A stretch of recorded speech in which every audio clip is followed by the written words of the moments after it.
Good morning students. आज हम पढ़ेंगे पॉलिटिकल लाइफ का 6 chapter understanding our criminal justice system, हमारी आपराधिक न्याय प्रणाली। इस चैप्टर में हम मेन पॉइंट्स की रीडिंग करेंगे, तो सभी स्टूडेंट ध्यान से सुनेंगे। पहला पॉइंट है आपका पुलिस। पुलिस क्या होती है, क्या उसके कार्य होते हैं। Police and the organization for preventing crimes, arresting the criminals and investigating their crimes। Police का कार्य है अपराधों को रोकने का, अपराधियों को गिरफ्तार करने का और उनके द्वारा अपराधों की छानबीन करने वाला जो संगठन है वो पुलिस कहलाता है। नेक्स्ट टॉपिक आता है आपका इसमें कोर्ट। कोर्ट क्या होती है? अदालत। It is an institute where decide whether a person is guilty or not. If the person is guilty, it punish him। संस्था जो इस बात का निर्णय करती है कि कोई व्यक्ति अपराधी है या नहीं, यह सब अदालत तय करती है। यदि अपराधी दोषी पाया जाता है तो उसे अदालत दंडित करती है। नेक्स्ट आता है इसमें आपका टॉपिक FIR। FIR क्या होती है? It is the first information report to be registered before the police about a crime. किसी अपराधी के बारे में पुलिस के पास दर्ज करवाई जाने वाली प्रथम सूचना, first information report. It is the full form of FIR, first information report. किसी भी अपराधी के बारे में पुलिस के पास दर्ज करवाई जाने वाली प्रथम सूचना वो FIR कहलाती है। अगला आता है इसमें आपका fair trial. Fair trial means निष्पक्ष न्याय। The justice to be given on the basis of merits and demerits without impartially and prejudice। बिना किसी भेदभाव और पूर्वाग्रह के गुण दोष के आधार पर किया जाने वाला फेयर न्याय, फेयर ट्रायल कहलाया जाता है।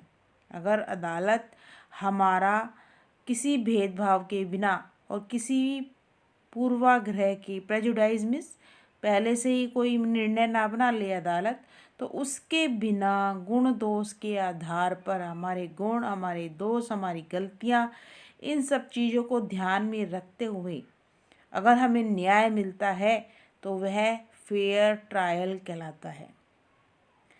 नेक्स्ट टॉपिक आता है आपका आर्टिकल 22। इस आर्टिकल में क्या है? This article provides a fundamental right to every citizen to protecting himself through a lawyer.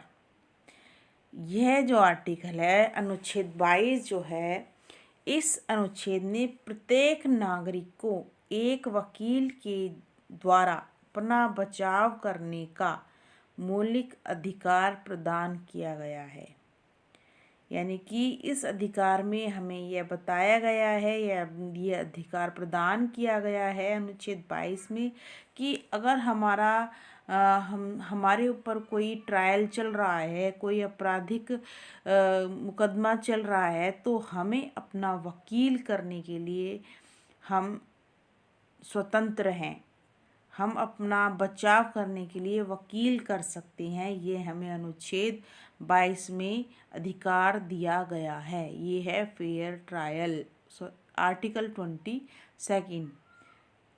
This article provides a fundamental right to every citizen to protecting himself. अपने आप को प्रोटेक्ट कर सकता है थ्रू अ लॉयर, एक lawyer के द्वारा।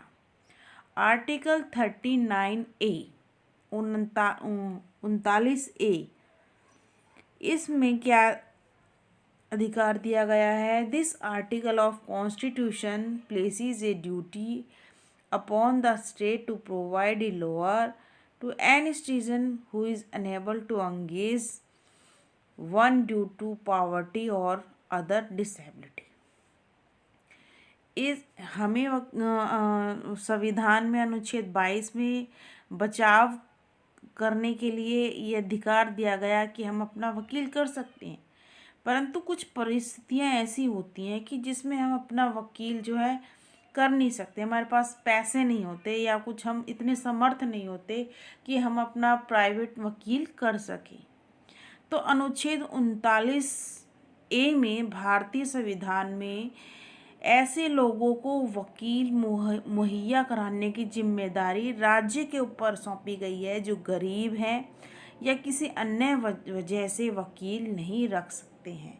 अगर हमारे ऊपर कोई मुकदमा है या केस है कोई, तो और हम असमर्थ हैं अपनी पैरवी करने के लिए किसी वकील को करने में, तो राज्य की ये जिम्मेदारी है हमारी असमर्थता को देखते हुए वह हमारे लिए एक वकील रख सके। यह है आर्टिकल 39A। नेक्स्ट टॉपिक आता है आपका पब्लिक प्रोसिक्यूटर, सरकारी वकील। पब्लिक प्रोसिक्यूटर, सरकारी वकील। A criminal offense is regarded as a public wrong. It is considered to have been committed not only against the offered victims but against as a whole.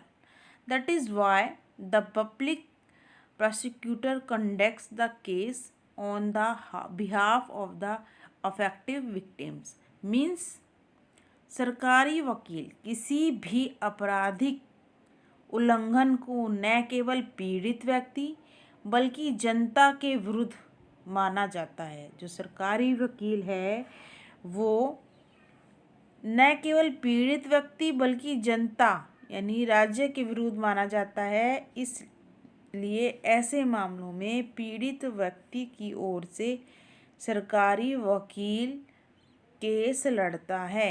ये 39 का प्रावधान है कि हमें एक सरकारी वकील जो दिया जाएगा वो पीड़ित व्यक्ति के लिए केस लड़ेगा। ठीक है। नेक्स्ट आपका आता है जज, न्यायाधीश। द जज conducts the trial impartially and in an upon court of and decided the trial on the basis of evidence presented. न्यायाधीश का क्या कार्य है? न्यायाधीश निष्पक्ष भाव से खुली अदालत में मुकदमे का संचालन करते हैं और पेश किए गए सबूतों के आधार पर मुकदमे का निर्णय करते हैं। ठीक है।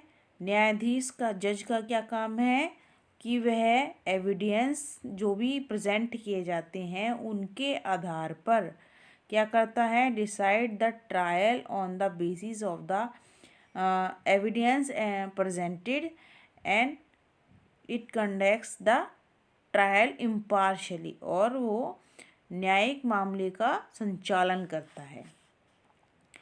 नेक्स्ट आता है आपका article 21। This article of Indian Constitution ensure every citizen to right to live. इस अनुच्छेद के द्वारा प्रत्येक भारतीय को भारतीय संविधान में यह अधिकार दिया गया है, प्रत्येक नागरिक को जीवन का अधिकार है, जीने का अधिकार प्रत्येक व्यक्ति को दिया गया है। नेक्स्ट आपका आता है डिफेंस लॉयर। डिफेंस लॉयर, बचाव पक्ष का वकील, यानी कि जो भी आरोपी है उसके लिए भी वकील नियुक्त किया जाता है। जो आरोपी है, the lawyer appointed by accused for his और हिम डिफेंस, आरोपी के द्वारा अपना बचाव करने के लिए किया गया वकील, बचाव पक्ष का वकील। अगर हमारे ऊपर मुकदमा है तो हमारे डिफेंस में, हमारे विरोध में जो है वो डिफेंस लॉयर कहलाएगा। ठीक है। रूल ऑफ लॉ, कानून का शासन। आपने लास्ट क्लासेस में भी पढ़ा होगा रूल ऑफ लॉ के बारे में। कानून का शासन, state that everyone is equal before law every person has the right to impartially for fair trial through the constitution. कानून का शासन कहता है कि कानून के सामने हर कोई बराबर है। प्रत्येक व्यक्ति को संविधान के माध्यम से निष्पक्ष सुनवाई करने का अधिकार है। तो ये इस चैप्टर के मेन पॉइंट्स से मैंने आपको समझा दिए हैं। अगर फिर भी कोई आपको टॉपिक या पॉइंट समझ में नहीं आता है तो आप मुझसे पूछ सकते हो। Thank you.